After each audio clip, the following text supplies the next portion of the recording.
Welcome. Come on in and grab a seat, and we'll get started here in just a moment.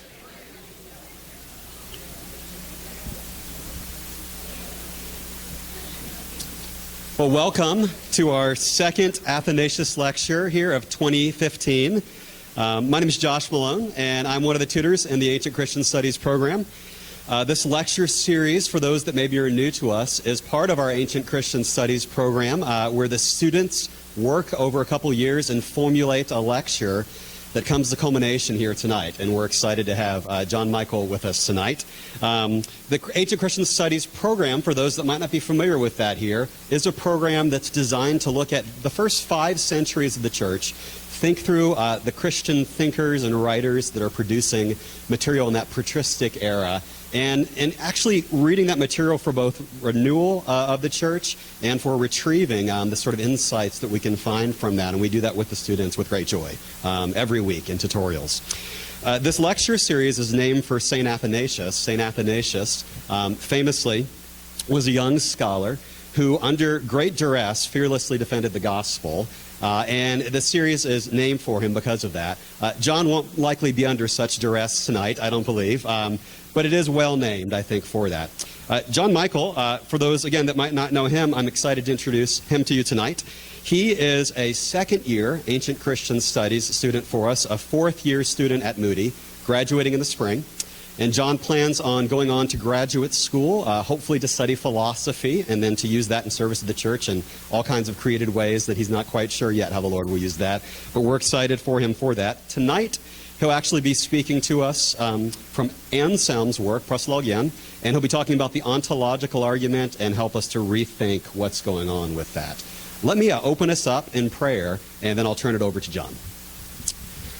Father, we thank you for the opportunity to come together this evening and to consider these things that John has prepared for us. We pray that you would prepare him in his mind and in his heart tonight, give him clarity of thought, and bless the work that he's put into this time so that we can hear clearly the things he has spent many hours thinking through, that we can understand them, and that in understanding them we might know more about you, what it means to contemplate you, what it means to love you, and what it means to bear faithful witness to you.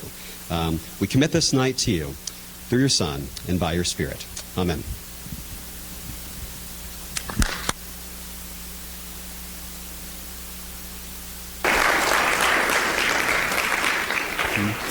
Well, thank you, Josh, for the introduction and opening us in prayer tonight. And I want to thank Professor Churchwell, Dr. Malone, and Dr. Armstrong for their thoughts tonight, critiquing me and helping me along with this project. I'm very excited to be here tonight, and so thank you all for coming here. It is a huge blessing to be able to speak to you tonight and to share some of the research that we do at the Honors Program. And I'm really thankful to my family who are able to be here tonight and some very, very close friends of mine. They've put up with a lot with me studying this project and helped me through it. So if you will, we'll be talking about St. Anselm of Canterbury and his ontological argument. And as Josh said, the honors program focuses on the 1st through 5th century. Anselm's a little later. He's beginning of 11th and then early 12th century. So I think he has some incredible thoughts, and excited to share that with you tonight. So let's begin. I would like to begin tonight with a prayer recorded in St. Anselm of Canterbury's Proslogion. Given that Anselm is our topic for tonight, I found this prayer particularly relevant to this presentation. So with careful attention to the words of this prayer, will you pray with me? Dear Heavenly Father, come now, insignificant man. Fly for a moment from your affairs. Escape for a little while from the tumult of your thoughts. Put aside now your weighty cares and leave your wearisome toils. Abandon yourself for a little to God and rest for a little in Him. Enter into the inner chamber of your soul. Shut out everything save God and what can be of help in your quest for Him. And having locked the door, seek Him out. Speak now, my whole heart. Speak now to God. I seek your countenance, O Lord, your countenance I seek.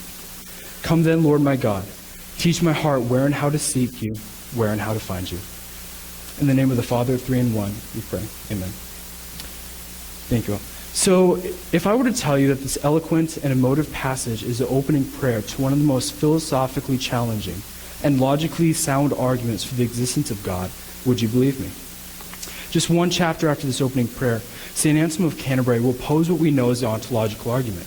Throughout the ages, the resounding majority of scholars, sacred and secular alike, have all interpreted Anselm's ontological argument as a singular logical proof that attempts to prove God's existence apart from any basis or context of faith or spiritual significance.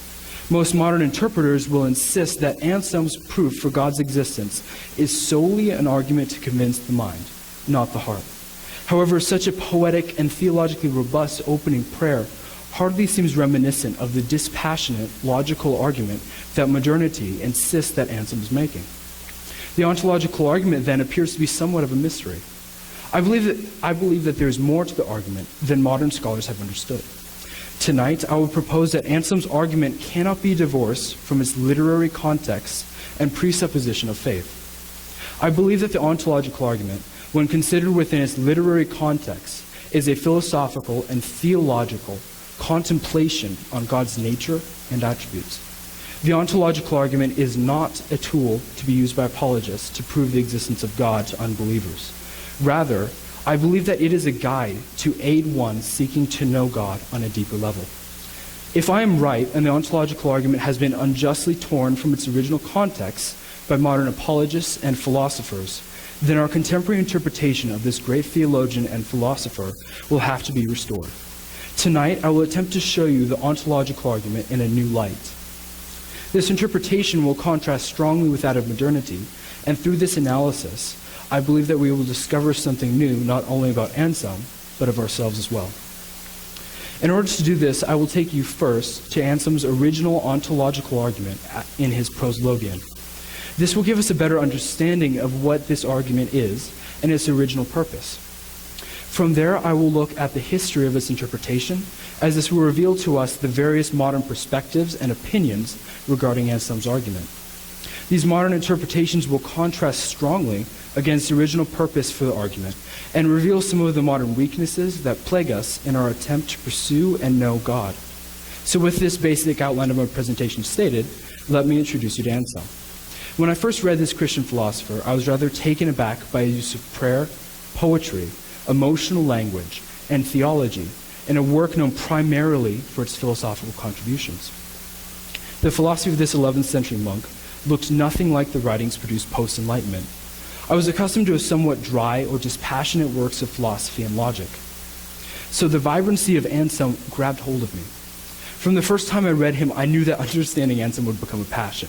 Comprehending Anselm's philosophy and theology quickly grew from an academic project to deeply impacting my personal pursuit and understanding of God. St. Anselm's writings are diverse and intriguing, but it was his ontological argument presented in the Proslogion that quickly caught my attention. Anselm wrote this impactful work while he was spiritual leader over a monastic community at the Abbey at Bec. Located in the Normandy region of France, this 11th century Christian community of monks emerged to be one of the leading centers of intellectual life from early medieval Europe.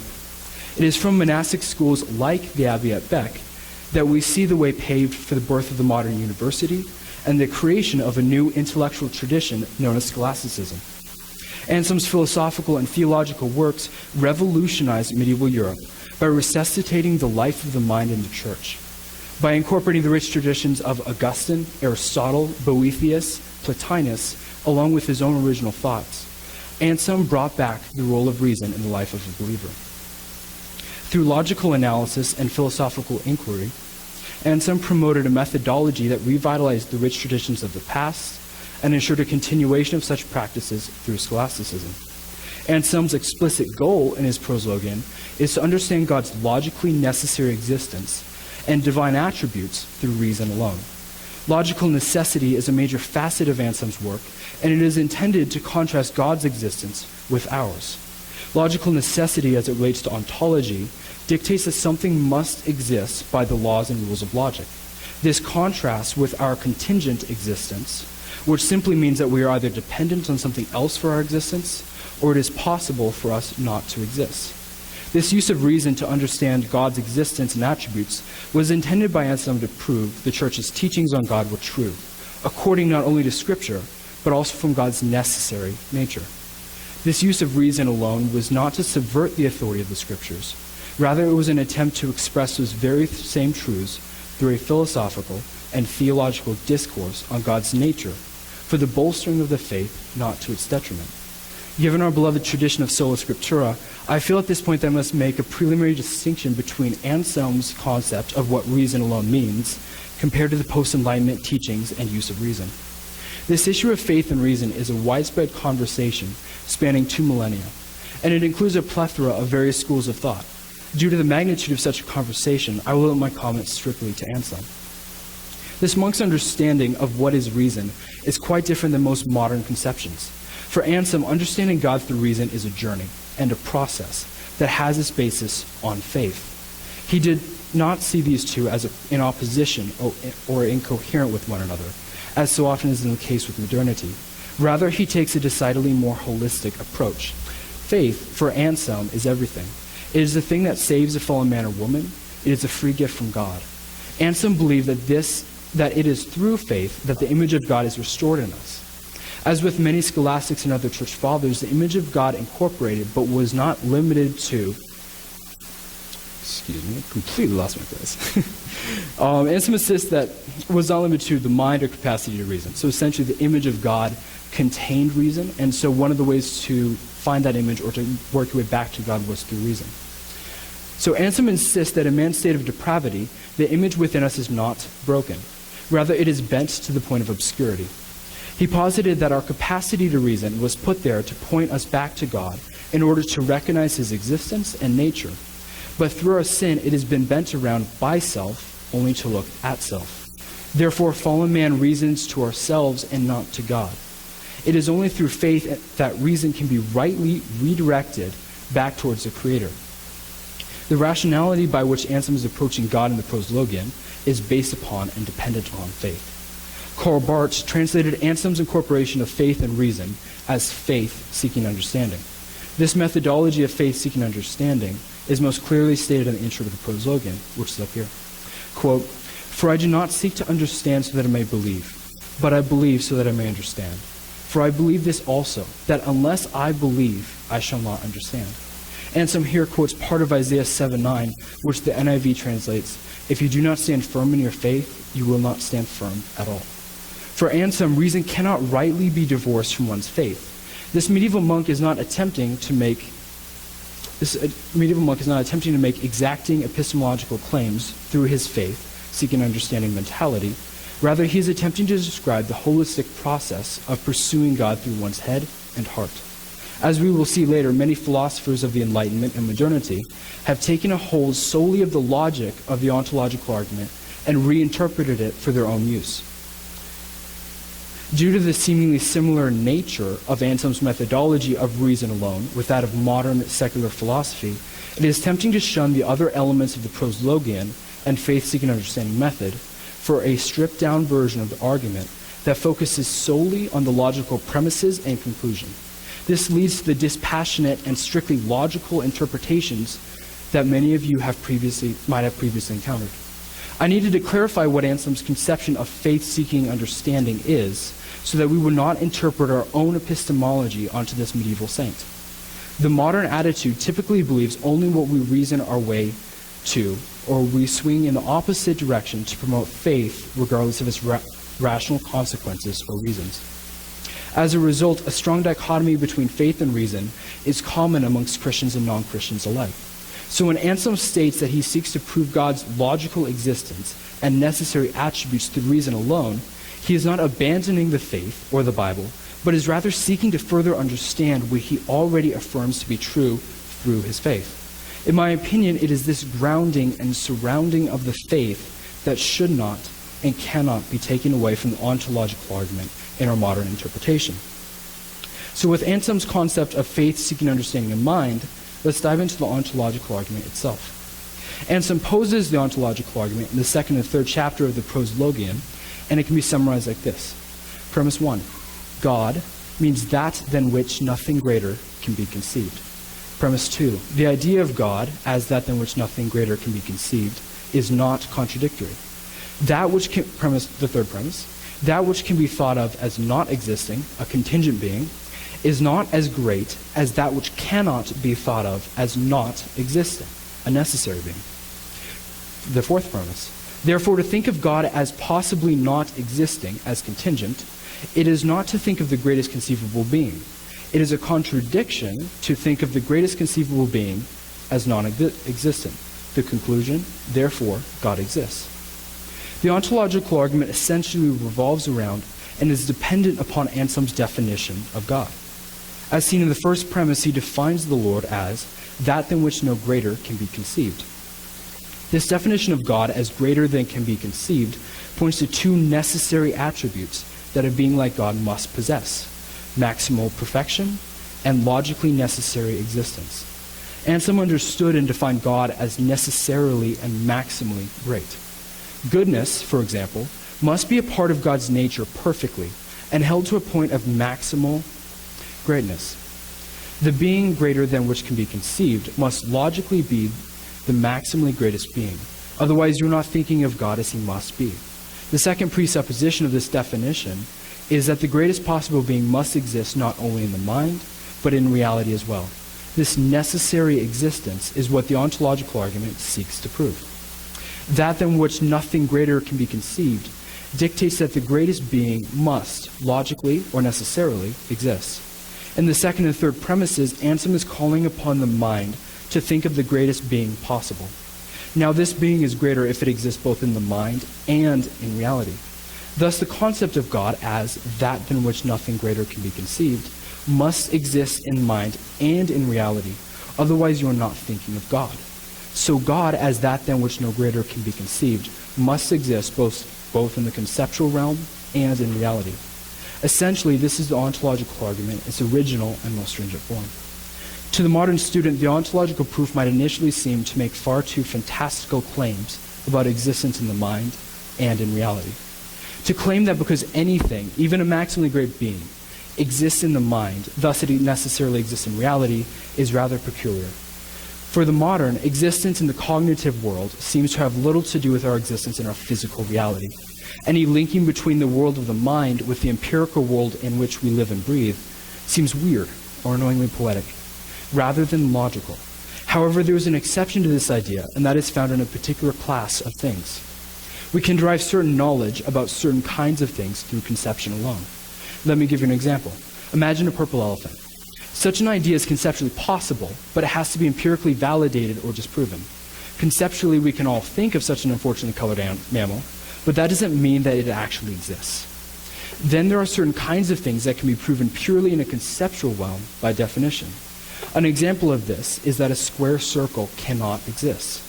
We have no need to empirically validate the existence of a square circle, because conceptually, we know it to be false.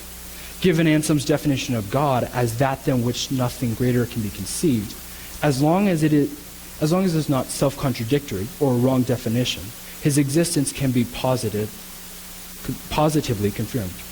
However, it is important to note at this point that Anselm is not positing his notion of existence from the creaturely realm onto the creator.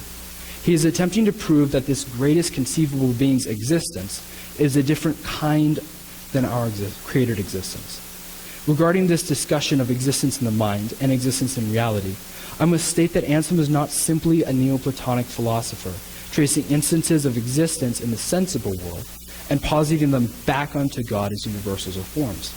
Instead, Anselm is attempting to make a much more theological distinction between the ontological differences of God and creation. Essentially, the ontological argument's intent is to establish a creator-creature distinction that is intended to drive one deeper towards God. Such a movement of existence and use of assent language is similar to the Neoplatonist theories about God, but there is much more going on here. Modern scholars have attempted to filter the ontological argument through such a Platonic lens, in an attempt to make Anselm's proslogan more palatable to modern ears. However, Anselm is attempting to do more than baptize philosophy into Christendom. He is attempting to lead one into a fuller understanding of the transcendence of God. While this modern Neoplatonic interpretation of Anselm makes for a fascinating read, it is ultimately putting an intent onto Anselm that is foreign and unhelpful. Such foreign modern interpretations are rampant throughout history, and so the original intent of the ontological argument has become somewhat of a mystery to unravel. This interpretive history of the argument is rather complex and might seem to be distracting. but I do believe that by analyzing the critiques and revisions of some of history's great philosophers, we will be able to discover Anselm in a new light. It is by unraveling this historical web surrounding Anselm that I will best be able to demonstrate to you the ontological argument in its original intent and literary context.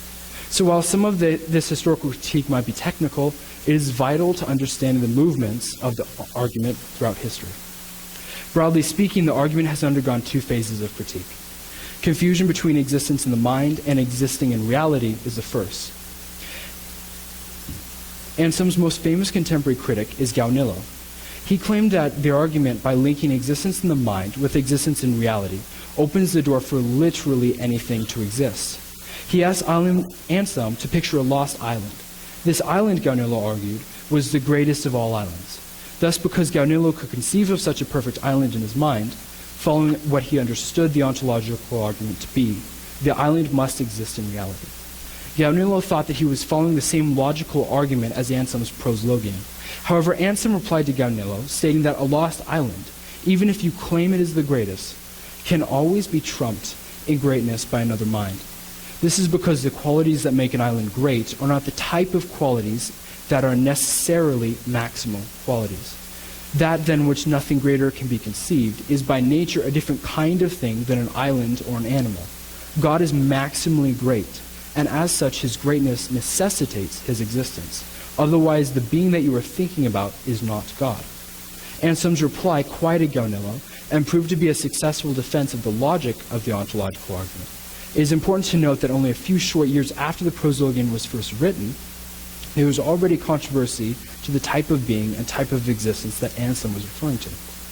After Gaunilo's critique of Anselm, the next major interaction is found in the works of St. Thomas Aquinas. Thomas is known for having rejected the ontological argument. However, I find this great scholastic's critique to be more of confusion than a legitimate refutation of the argument. Aquinas was uncomfortable with Anselm's definition of God, as it contained a reference to an infinite God being imagined in a finite mind. A being greater than that which can be conceived cannot fully be known. Cannot be fully be known to a limited being such as man. Thomas then asserted that we can only know God's existence by the effects that God brings about, rather than Anselm's reasoning to knowledge of God's existence from a definition of God.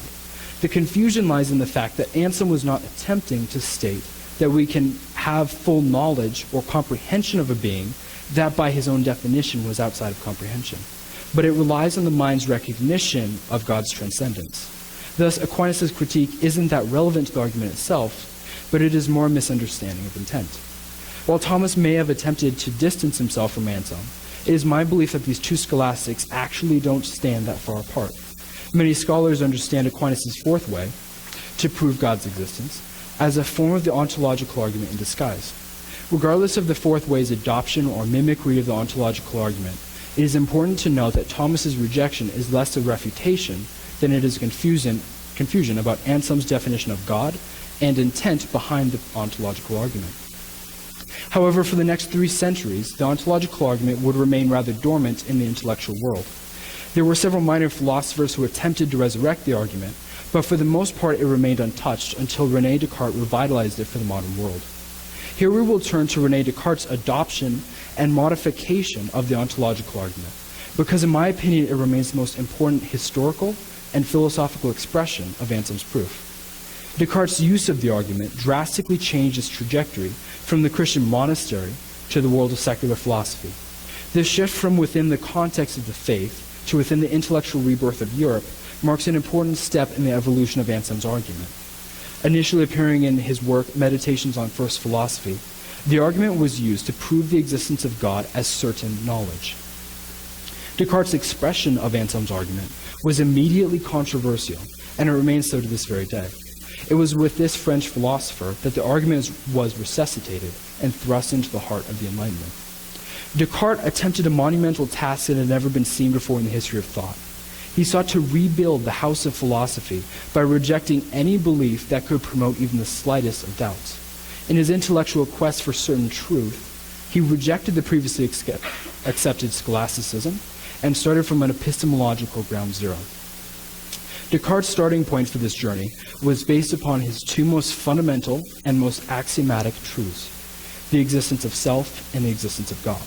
Immediately following Descartes' establishment of this self-existence as certain, which he summarized with his infamous saying, "I think, therefore I am," he immediately moved on to the next aspect of absolutely certain knowledge, God's existence. It is here in Meditations 5 that Descartes posed his version of the ontological argument for a proof of his claims.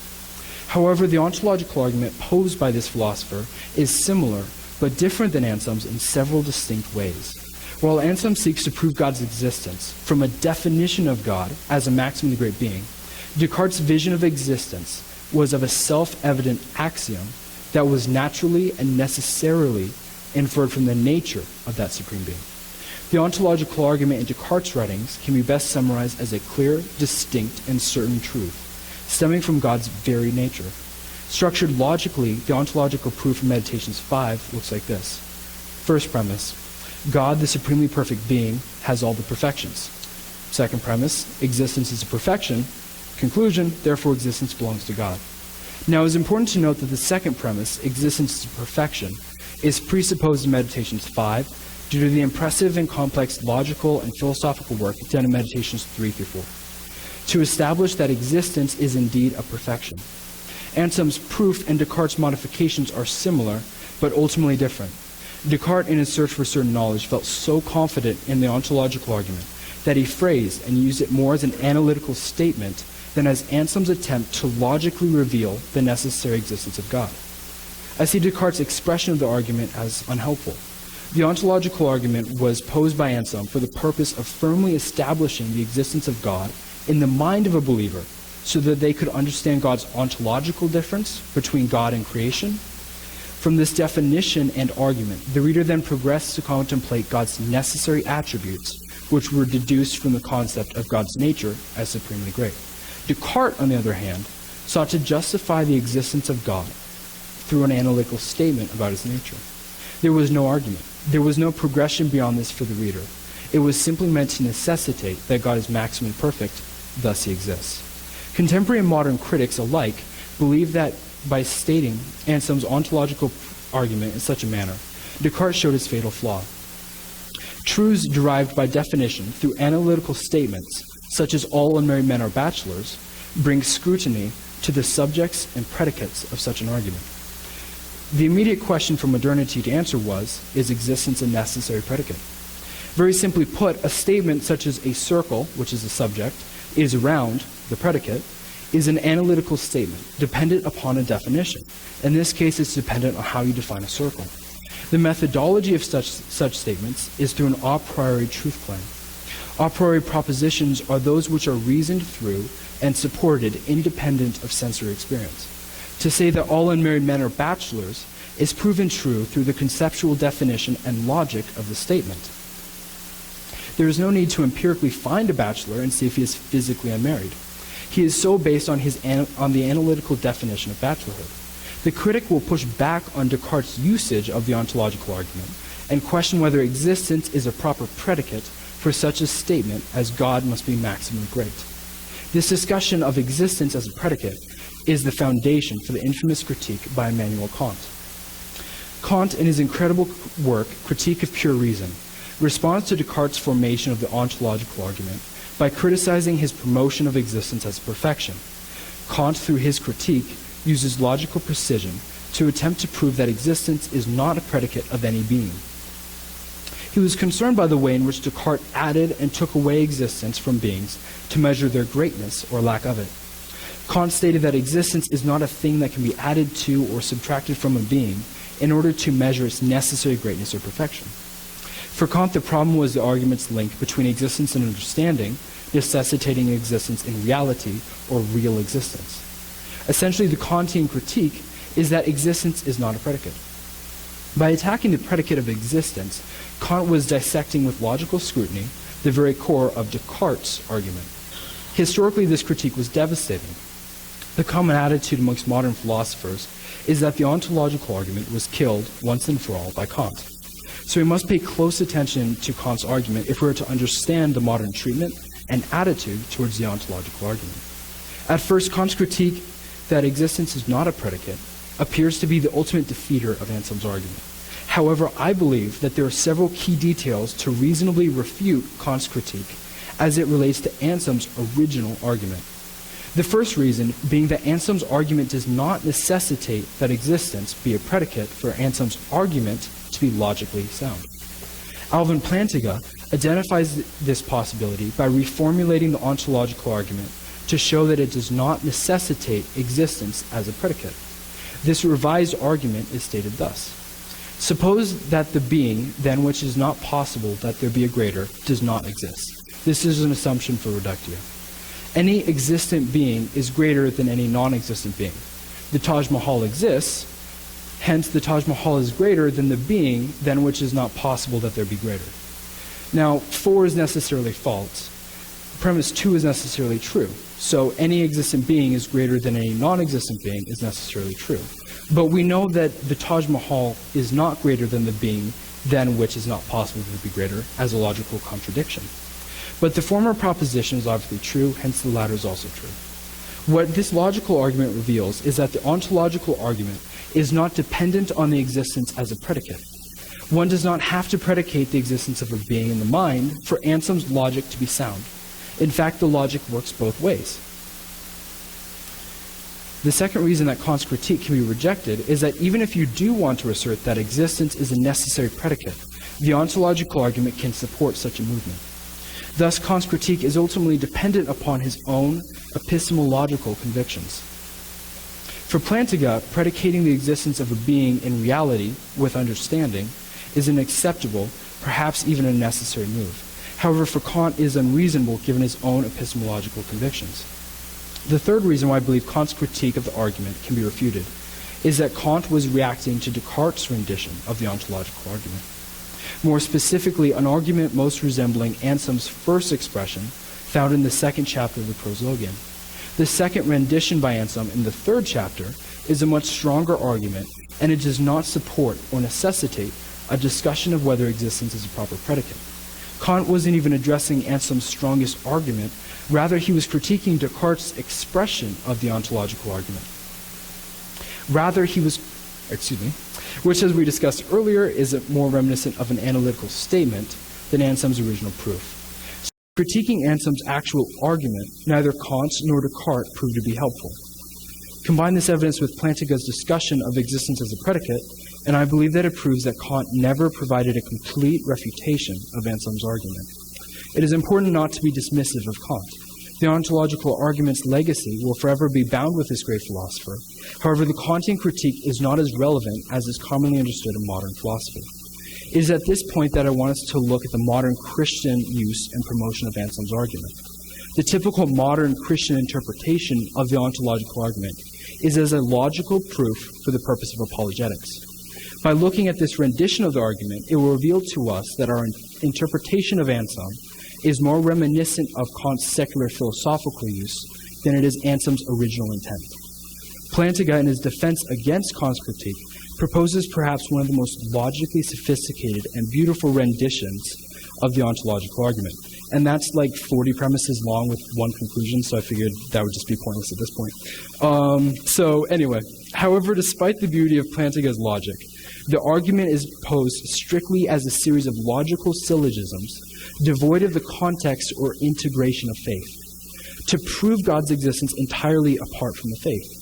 Essentially, unlike Anselm's original work, the ontological argument serves the Christian community as a standalone, logical proof for God's existence. The purpose of this standalone argument is to make a convincing case to one who blatantly denies God's existence, that God is not real.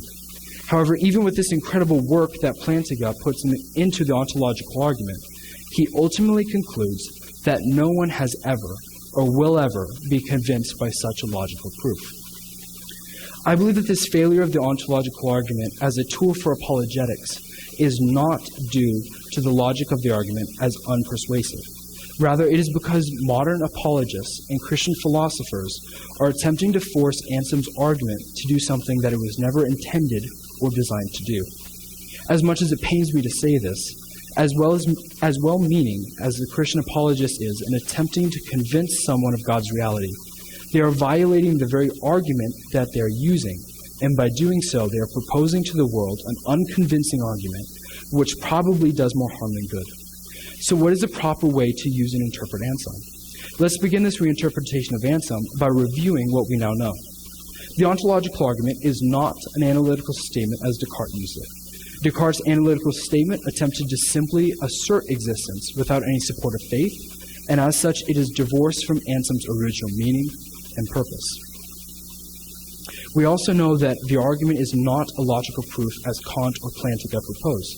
Such an interpretation of Anselm as solely an argument of logical syllogisms creates an ontological argument that is unrecognizable to the original version. This strictly standalone rendition lends the modern interpreter to use the ontological argument in a method and in an environment that is foreign to its context and purpose of Anselm's philosophy. In order to rightly use and understand what Anselm is attempting to prove through the ontological argument, we will have to go back to the proslogion and search for why Anselm even posited the argument in the first place. The genesis for the proslogion can be found in Psalm 14, which describes a fool who says in his heart that there is no God. The psalmist's fool greatly troubled Anselm. He searched for an answer to the fool through intensive prayer to God to reveal truth to him in order for Anselm to properly refute the fool's claims. Anselm desired not to simply prove the fool wrong, but to bring him back into the Christian faith and into a relationship with God. The answer that Anselm believed that God revealed to him is the proslogion. It is important to note that the psalmist's fool is not asserting God's non-existence because he doesn't want to believe. Rather, the psalmist tells us that he denies God so that he can live in a vile and corrupt manner without a guilty conscience. Anselm's response to the fool is not to deny the statement that God doesn't exist, but to prove that by saying so, the fool doesn't understand who God really is. The ontological argument, then, serves two purposes for Anselm's fool. The first being that it proved to the fool the very definition of God is that than which nothing greater can be conceived, the creator-creature distinction. The fool, in his denial of God, was thinking of a being that could not exist. Thus he was thinking not of God, but of his own inaccurate understanding of who such a being must be. The second purpose is that given that the fool now understands God to be that than which nothing greater can be conceived, such a God must logically exist. Thus, the very starting point for the fool's justification to merely live as he desires is refuted. Anselm then uses the work of the ontological argument to take the fool on a theological journey to discover who God must be, according not to the fool's own conception of God, but who God is according to his necessary nature and attributes. At the end of his work, Anselm believed that he had convinced the fool. In his conclusion, he writes, quote, "For I have discovered a joy that is complete and more than complete.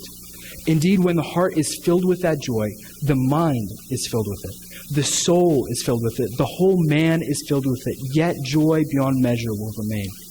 Speak, Lord. Tell your servant within his heart, if this is the joy into which your servants will enter, who enter into the joy of your heart. God of truth, I ask that I may receive, so that my joy may be made complete. Until then, let my mind meditate on it. Let my tongue speak of it. Let my heart love it. Let my mouth preach it. Let my soul hunger for it. Let my flesh thirst for it. My whole being desire it until I enter into the joy of the Lord, who is God, three in one, blessed forever. Amen." End quote. Anselm not only believes that he has brought the fool back to knowing God, he himself has been radically changed by the process.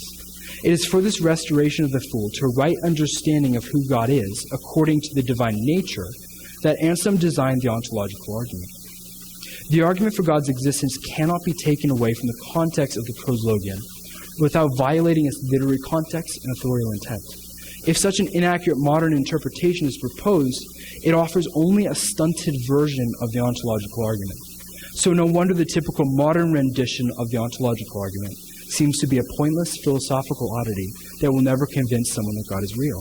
However, I believe that a restored interpretation of the proslogion and the ontological argument in its context promotes a deeply profound and theologically meaningful study into how we can and should understand God.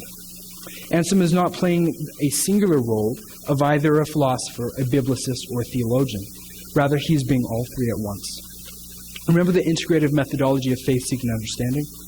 Anselm, when confronted with a person who had the wrong understanding of God, used theological truth, biblical evidence, and a logical and rational reasoning to bring the fool back into a proper and deeper understanding of God. This wasn't intended to become a tool for apologists to logically prove God's existence to someone who refuses to acknowledge God's own reality. This was a holistic, contemplative work designed to correct the fool's understanding of God. Tonight I wish to draw out this contrast between Anselm's original work and our common modern interpretation of it. I think that such a contrast between these two radically different interpretations reveals a common tendency within our own personal understanding of the faith that separates rather than integrates our life of faith and reason. If most modern scholars are forced to interpret not solely the ontological argument, but the argument within the proslogan as a whole, their interpretation can be simply put like this: prayer for guidance, devotional bit, standalone logical argument for God's existence, devotional bit, and an overly emotional prayer. Hopefully by this point we all understand that such a compartmentalized interpretation of the proslogion is inaccurate and misleading. However, I believe that this is not the only instance within Christian history and our own lives in which we make a similarly wrong interpretive move. In modernity, many of us live a compartmentalized faith in which we live out our theological contemplation, personal devotion, witnessing, worship, church life, etc., as practically unrelated to each other. The interpreter who isolates solely the logic of the proslogion does so in order to suit their own purposes and desires. Interpreting the ontological argument within its grander context takes work, and it necessitates that one accept unconditionally that God is holy, transcendent, just, and loving, and is the being that which no greater can be conceived. And this God desires for us to transform our lives into his own likeness. Anselm intended this intellectual and emotional pursuit of understanding God, not just to change the mind, but he intended for it to change the life of the fool. Most interpreters don't want that. They want only the sterile logic from the ontological argument, without its metaphysical and practical ramifications. They interpret in a non-integrated way in order to live as they want. Sounds like Anselm's fool, doesn't it? Remember, some proponents of this interpretation are Christian. I believe that this instance in the history of Anselm's argument represents a wider principle, that we as believers don't often want to let our reason affect our faith, or our faith affect our reason. I myself have fallen prone to this more times than I would care to admit. But imagine with me if you let your systematic theology classes directly and holistically affect your prayer, the way in which you work with a youth group, in the songs that you sing, in the way that you witness, or in the way in which you think about what it means to love. What if you let your faith and feelings affect the way in which you approach intellectual problems, questions from that non-believing friend, or in the papers that you write? I believe that if we did so, our lives would look drastically different, and we would have a better understanding of just how incredible our God really is. I realize that this is a rather pastoral conclusion to a rather academic exercise, but I believe that this is exactly what Anselm intended. Secular philosophy will always interpret the ontological argument in an incorrect way, because they have to, due to their presupposition of disbelief. However, our Christian interpretation doesn't have to fall prey to such tendencies. The unbeliever tends to live their life in an unintegrated and compartmentalized manner. Let's make sure that in our studies here and in our lives now, that we do not follow such a compartmentalized pattern. Let us integrate our faith and our reason. Let us always desire to understand our Lord in a deeper manner through that integration. Thank you all for listening tonight. It's been a grand time.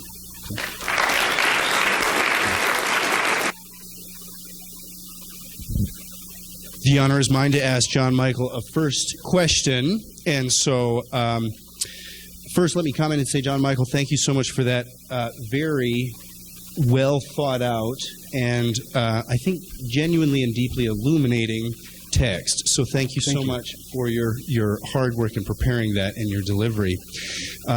It was a challenge for us to get everything. There was a lot of thought that had gone into that paper. I was very grateful for that. Jon-Michael, my question is this. So I think one of the major points of your project is to demonstrate how this logical argument, when taken out of its native habitat, shall we say, of this context of faith, this life in a monastery, suddenly becomes something that it wasn't before. And I want to know, now, first of all, I want to agree with that very much. The Church Fathers would agree with that heartily. That is the spirit of early theology, that it's this life of prayer. It has to be done in a context of faith. You can't properly think about God except in that context. But we moderns have a very different set of attitudes and presuppositions. Can you explain to us, from logic alone, why is it that logic is going to somehow change its colors like a chameleon when placed in a different environment? What's happening? Why is this argument different? Thank you. Yeah. Oh, great question. I think a lot of it lies in, well, one, just the historical context of Anselm. He's a very transitional figure between, the medieval times and what's called the Dark Ages to this, paving the way for the rebirth of Europe with the Enlightenment. So I think that what he's doing here is he's picking up the traditions before him, the rich traditions of Augustine and Aristotle and Plotinus, and he's picking up on that same logic, and he's adapting that and incorporating that into his theological pursuit of God. And so logic for Anselm served not as a basis upon which you can base all your epistemological beliefs, because he was definitely would affirm faith, but he never saw that in contrast with reason. And I feel like our version of what is logic or what is reason now is very much so divorced from this faith context, typically. And so what it does is it just creates an entirely different purpose or attitude towards logic. Now it becomes almost his theological equivalent in epistemological worth. And I feel like that, so what happens is Anselm's logic here in the ontological argument is very sound, and hopefully you guys got that. I do believe that personally. But once you have that, once interpreters take that and divorce it from its original context, I feel as if a lot of the feeling and what the logic is intended for gets lost. And so these interpreters like Descartes and Kant get consumed with, okay, well, all these logical syllogisms, to the point where Plantinga takes out almost a 40, an argument of 40 premises for Anselm's original 4. So I believe that just because when it is divorced from that context, the purpose and meaning behind it changes. So.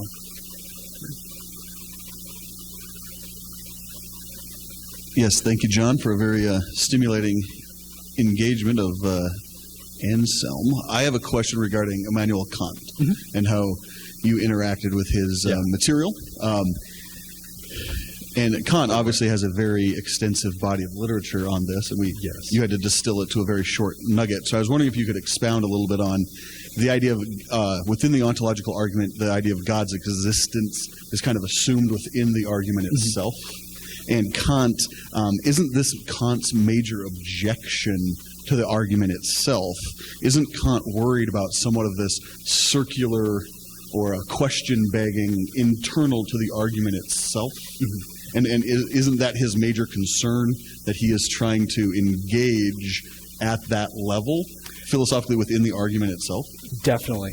And I do feel like a factor within that is in his critique of pure reason, he's focusing mostly on Descartes' rendition of it. And so existence as a predicate or existence as a perfection was how Descartes posited that. Immanuel Kant, exactly what you're saying, that was the key to his critique, and that was what he felt that the ontological argument essentially was, as you said, this vicious circle between predicating of God that he exists and then seeking to prove him through that predicate. So it seems like this very circular feel. And I believe that Plantinga in his critique responds to that and says, well, actually, the ontological argument, and as Anselm forms it in his 3rd chapter of Proslogion, doesn't necessitate a discussion of existence as a predicate. And then Alvin actually adopts existence as a predicate, or this circular reasoning for God.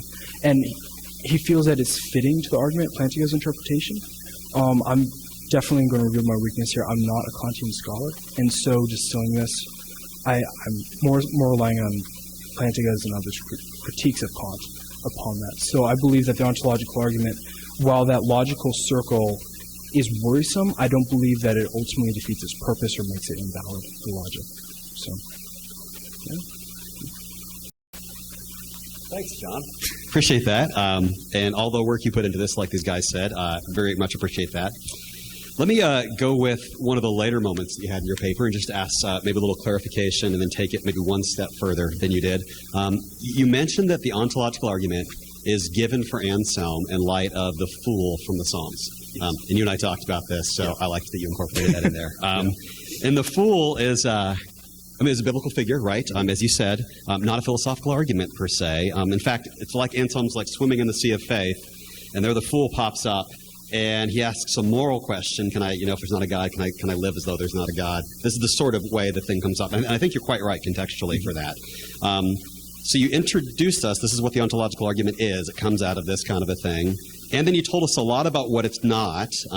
It's not actually precisely what Aquinas says. It's not precisely what Kant says. It's certainly not where Kant takes it. We kind of walked through that progression. So let me wrap that together. I wonder what I'm supposed to do with the ontological argument today, kind of in light of that. Help me understand. Am I supposed to use it? If so, how? And if not, what shall I do with this? Kind of what's my takeaway? Help me understand that. Yeah. Well, one option is to go become a monk, but I don't think any of us here are willing to do that. So, no, that's a great question. Really, what the proslogium was intended for was to be prayed through and meditated on. And I didn't really hit on a lot of that in my lecture because it's a very distracting concept of what does meditation mean. We think of Eastern monks in Tibet, and so it has all these negative connotations, but Anselm definitely meant for this to be a work that wasn't just sit on the shelf, but it was adamantly read through, and that this work was supposed to affect your personal view of God. So through philosophy and theology. So what do we do with it now? I definitely want to make clear that I don't feel comfortable using it in apologetics context, where we seek to prove to someone. And like you said, the psalmist fool, he's not out there making this claim of God's non-existence for the sake of denying God. He's doing it so that he can live in the way in which he wants. And so I believe even that context isn't divorced from faith. And so to me, the proslogium, the ontological argument, served the Christian as one example of creator-creature distinction, which I believe is very prevalent here at Moody and our systematic theology. So it serves as this ontological difference between God and man. And then from there, it dives you into what is the divine nature and what are the divine attributes. And so Anselm goes into what does it mean for God to be loving, good, merciful, just, etc. So what I would propose is that for the modern Christian, this is a work that is intended to be gone through philosophically and theologically, so emotionally, but also intellectually. So I would love to see, and this is how it's personally affected me, it is a rephrasing, if you will, of theology and what we already affirm to be true, but it's doing so in a manner that is very philosophically robust and rigorous. And so to me, it presents it in a new light, one, because he's medieval and I'm modern, but also because his concept of who God is very different than mine. And so what I believe that it serves the Christian community now is to prove to you that maybe your view of God is too small. Maybe he's not what you think him to be. And so that's what I believe his modern context is that this, for application, is to go through and rephrase theology, or maybe help you rephrase how you think about God. So, does that answer your question? Sweet. Okay. Let me, rather than rattle on and say more myself, turn it back to the students and our participants here in the audience, and I'm sure you guys have lots of questions and engagement here. So Palmer in the back has a microphone, and if you identify yourself to him, he will take your questions, hand you the microphone, and give you a chance to ask.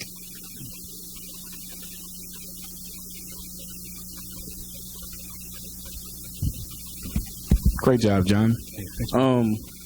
So along the lines of what you were just saying, if you don't think that it should be used for like evangel or apologetic purposes, I'm assuming like evangelizing to non-believers, is that? Yeah. Okay. Yeah. So I guess clarity, would that be specifically like if you were talking to an atheist, because you said like them not believing in God. But what about if you came across someone who's like, oh well, I believe in like a higher power, but I don't want to be a Christian because I can't get with the rules and all that kind of stuff. Would you think that would be a window that would be open to express? I think that would go exactly along the lines of what Scripture talks about with the fool, where it was saying like, they didn't believe in God because they wanted to live a certain way. And it seems like the argument could be applicable in that situation. Absolutely. I think that's one of the perfect scenarios for it. Because they have this idea of God in their mind and they're perfectly willing to play with it. You can go in through the ontological argument, and it's actually, because it is a logical, philosophical document, you can propose it as something that they might be acceptable to them. It's not per se this solely like Christian text. It's not like you're opening up, the city of God and talking to them. And not that the city of God isn't valuable in any way, but I feel like what the ontological argument does best is promote that maybe your idea of God isn't who he is by his nature, isn't who he is logically. I feel like the apologetic context that's typically used is in this radical atheist who says, I don't want to believe in the faith because God doesn't exist. Well, I disagree with Plantinga. Perhaps someone has been convinced of the ontological argument or Thomas Aquinas' 5 ways. I don't know if that is the best approach to attack them. I feel like you have to do it from faith and reason. So I feel like the ontological argument and the prosogen would lend itself better to the example, like you said, with the fool. So that can be believer, non-believer, somewhere in there. But what I'm strictly worried about is the way in which it's been used in the past by apologists is as this ultimate logical defeater. Like, see, I can prove to you by logical premises and a conclusion that God exists, so you have to believe. So I feel like that's the violation there. But in the context like you suggested with the psalmist fool, I feel like that's what it was built for and that's what it was intended for. So personally, I believe that it would thrive in there. So, yeah.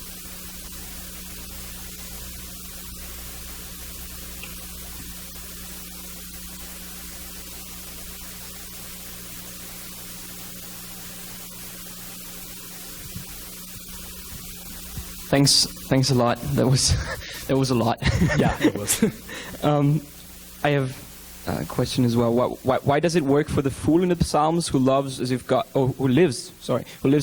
would not exist, and not the mocker? So that builds off of what he already asked. Who has a theoretical idea of God in his mind, but denies God's existence and mocks those who worship him based on a conscious decision. Would you say that the ontological argument can work for the modern agnostic? So somebody who doesn't really believe in a higher power, but he just says that, well, basically it doesn't matter for me.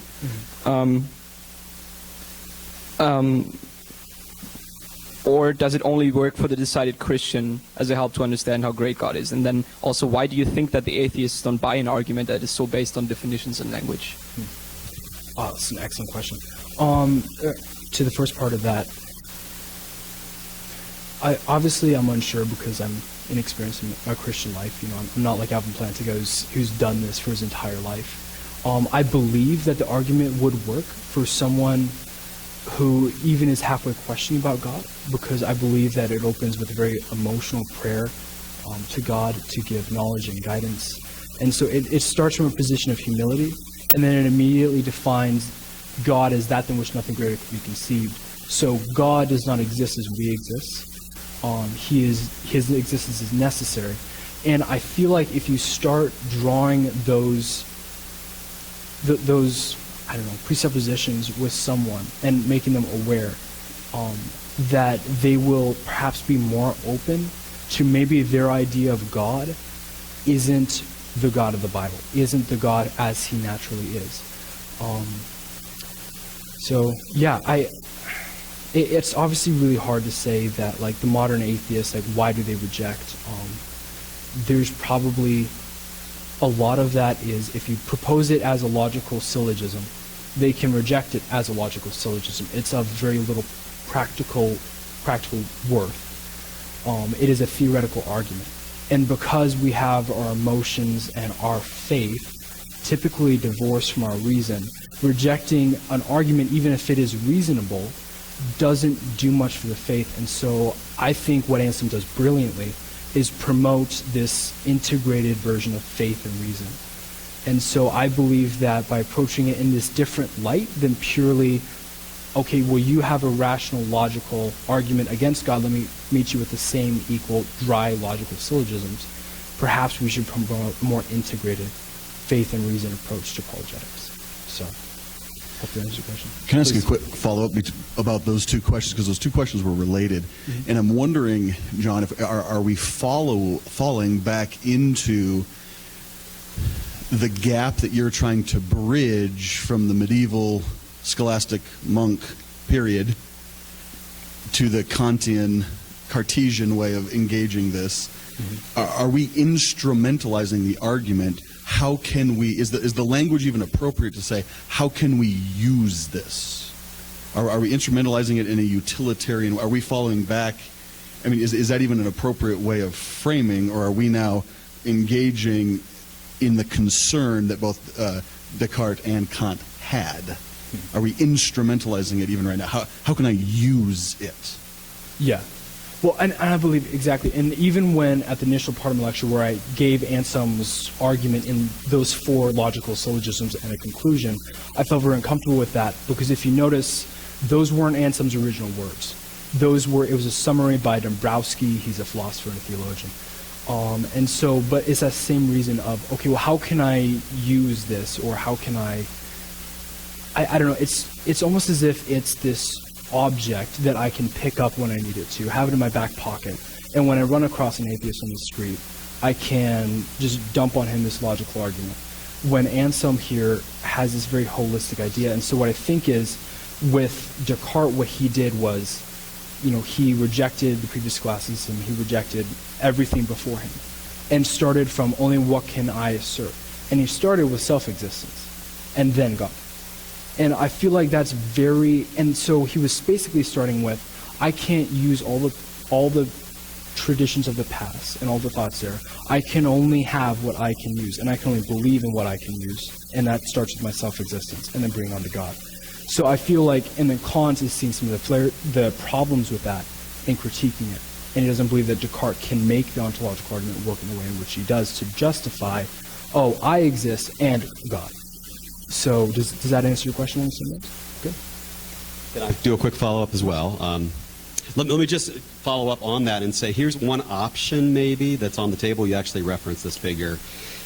Who's thought about what this is and isn't. Karl Barth's reading of this is that this is actually not a proof per se, but it's a movement of faith. And I think what he means by that is something like it's not actually given to overcome doubt. This is where he uses the fool like you did.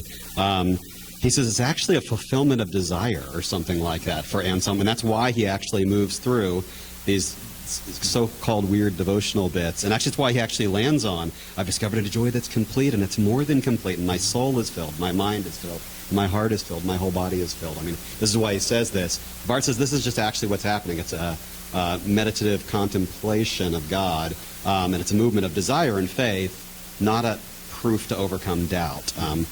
If that's the case, and I'm interested to see if you want to go that far with Barth, then I think Dan's probably right that it's just wrong use, and even use language in that way is the wrong way to think about what's going on. Do you want to go with Barth there? Does he go too far? I don't think he does. Just straight up. I really did love his commentaries on it. He used it as a very theological approach, like you said. It wasn't to overcome doubt, it was to learn more about God. And so that faith-seeking understanding method that Barth so clearly believed in and formulated a lot of his theology on, I feel like is absolutely vital to the ontological argument. And I feel like that might be a vital part of a lot of our theological pursuits, that maybe we see it as not affecting our faith. And that's why I ended with that pastoral conclusion, is that I feel a lot of it, and this is kind of what Barth got with a lot of his work on Anselm, was this the faith-seeking understanding method really dictates that you can't have this rationality or anything in the intellectual world without it affecting your faith, and you can't have your faith affecting your rationality. And so I feel like that's a real key, and Barth hit on that beautifully with that. This is not to overcome doubt, this is to promote the faith. So,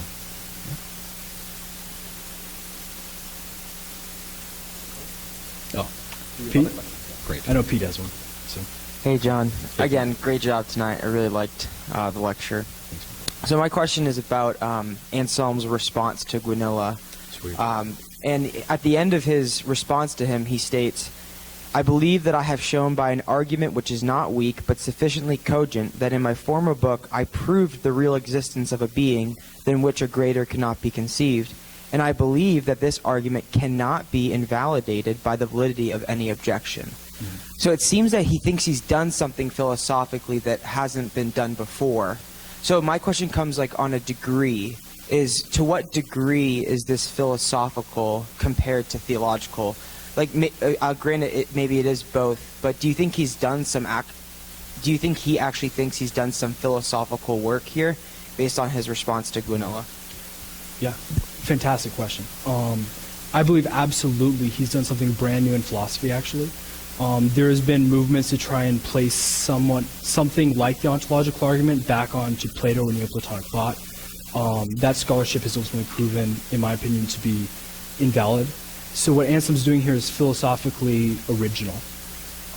And there's a reason why most philosophers, when they open up their article or their book on the ontological argument, say it's one of the most written about and controversial logical proofs throughout history.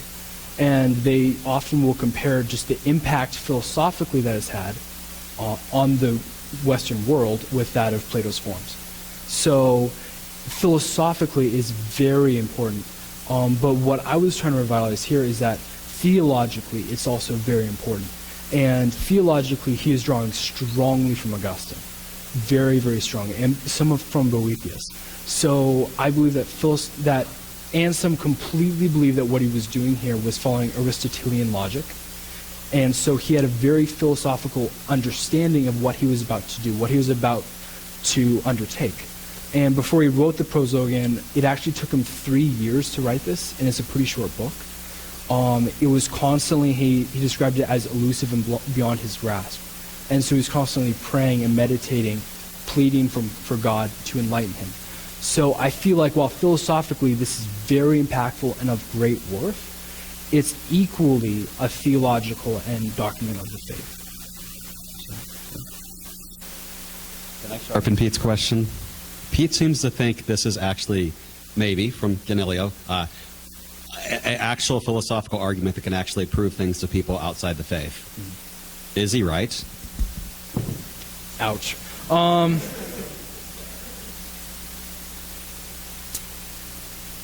I don't want to speak for all occasions, but that's a cop-out. I don't think it does. Just be quite honest. I feel like you can philosophically absolutely lead someone that I feel like, and there's evidence, look at Kant and Descartes, some of the greatest minds we've ever had, were very intrigued and almost obsessed at times with this argument. So I feel like philosophically you can definitely prove something. You can come back and say that philosophically we can define God as such. But is it convincing? I don't think that it is convincing without the context of faith. So, yeah.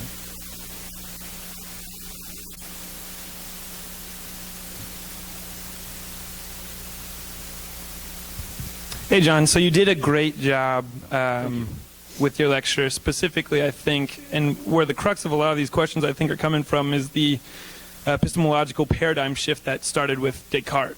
And so my question, kind of following up, is specifically on, Dan, like, can we even use this or use the using language? And then does it still float philosophically?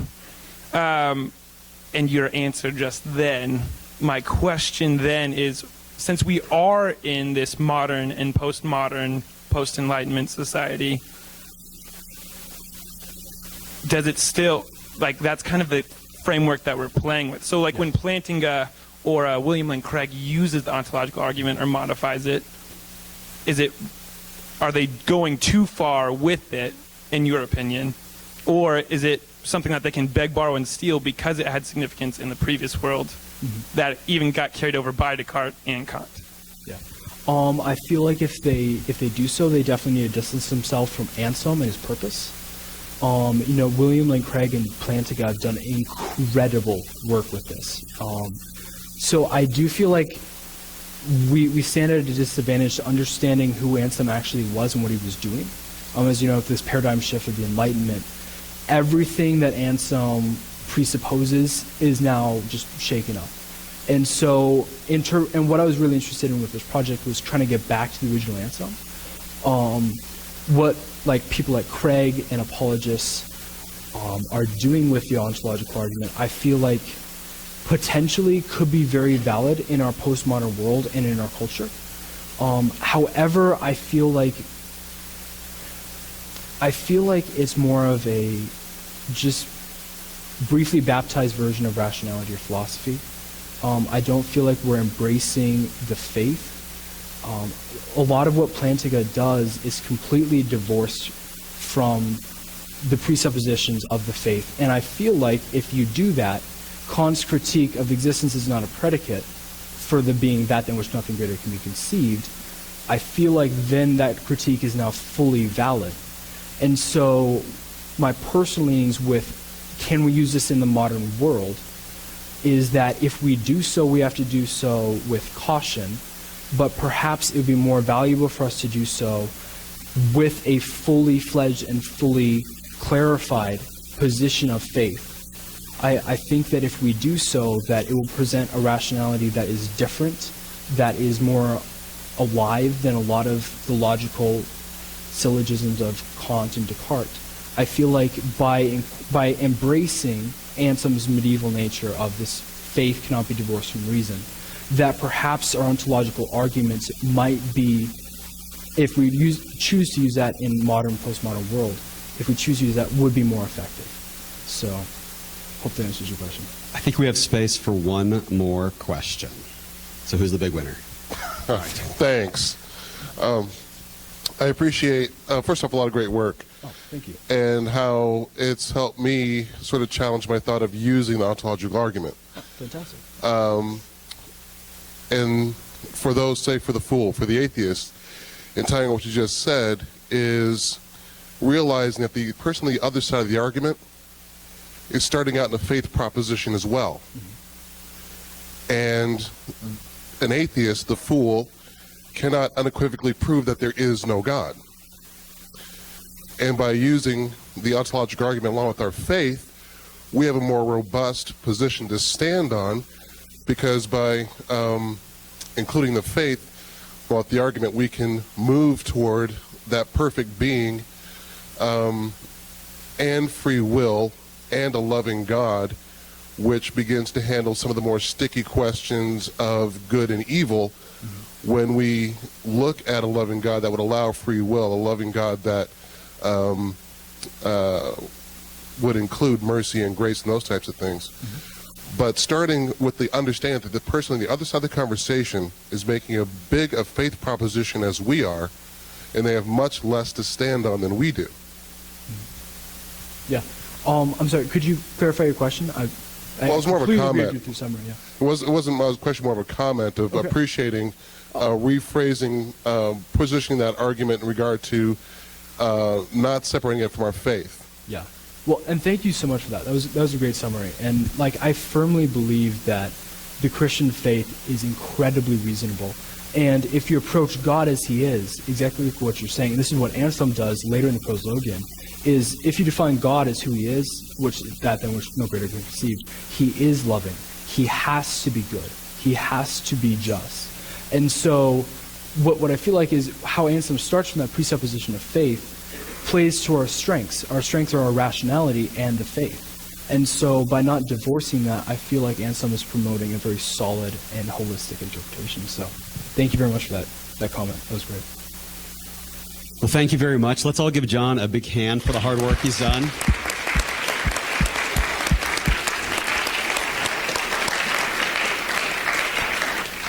And we appreciate you coming and hope to see you again on our next lecture next month. Thank you.